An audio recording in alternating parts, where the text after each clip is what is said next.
Bhagyalakshmi serial நடிகை ரேஷ்மா பசுபிலிட்டி சீரியலில் இருந்து விலகப் போவதாக சமூக வலைதளங்களில் தகவல் பரவி வருகிறது. கார்த்திகை தீபம் சீரியலில் நடிப்பதால் பாக்யலட்சுமியிலிருந்து விலகுகிறாரா என்ற கேள்வி எழுந்துள்ளது. தற்பொழுது சின்ன திரையில் பிரபலமான நடிகையாக வலம் வருபவர் ரேஷ்மா பசுபிலிட்டி. விஷ்ணு விஷால் நடித்த வேலனு வந்துட்டா வெள்ளக்காரன் படத்தில் துணை கதாபாத்திரத்தின் மூலம் இவள் ரசிகர்கள் மத்தியில் பிரபலமானார். இதனைத் தொடர்ந்து வெள்ளித்திரையில் சில படங்களில் அவர் நடித்திருந்த நிலையில் அதற்கு போதிய வரவேற்பு கிடைக்கவில்லை. இதனிடையே 2019ஆம் ஆண்டு ஒளிபரப்பான பிக் பாஸ் 3 நிகழ்ச்சியில் ரேஷ்மா கலந்து கொண்டார். இந்த நிகழ்ச்சியின் மூலம் அதிகமாகவே கவனம் பெற்றார்.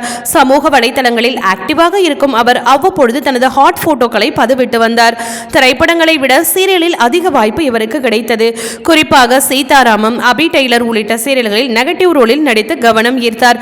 வெள்ளியாக மட்டுமே நடித்து வந்த ராதிகா விஜய் டிவியில் ஒளிபரப்பாகி வரும் பாக்யலட்சுமி சீரியலில் ராதிகா என்ற முக்கிய கதாபாத்திரத்தில் நடித்து வருகிறார்.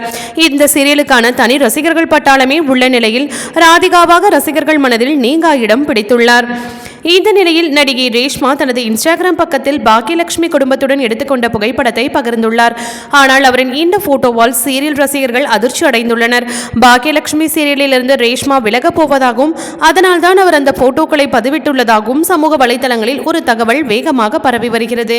தற்பொழுது ஜி தமிழில் ஒளிபரப்பாகி வரும் கார்த்திகை தீபம் சீரியலில் அவர் முக்கிய ரோலில் நடித்து வருவதால் பாக்யலட்சுமி சீரியலில் இருந்து விலக முடிவை அவர் எடுத்திருப்பதாகவும் கூறப்படுகிறது. எனினும் ரேஷ்மா இது குறித்து எந்த ஒரு அதிகாரப்பூர்வ அறிவிப்பையும் வெளியிடவில்லை.